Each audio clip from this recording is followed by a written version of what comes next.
when Musa slapped the angel of death. The angel of death came to Prophet Musa and said, "It's now your time to go." Suddenly Musa violently slapped the angel of death, spoiling one of his eyes.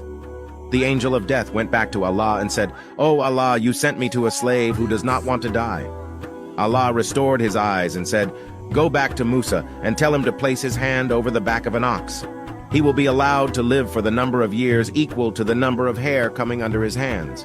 So the angel of death went to Prophet Musa and told him the same. Musa asked, "And then what will happen?" He says, "Then death will come." "Well, in that case, I'd rather go now." Prophet Musa asked Allah to bring him near the sacred land at a distance of a stone's throw.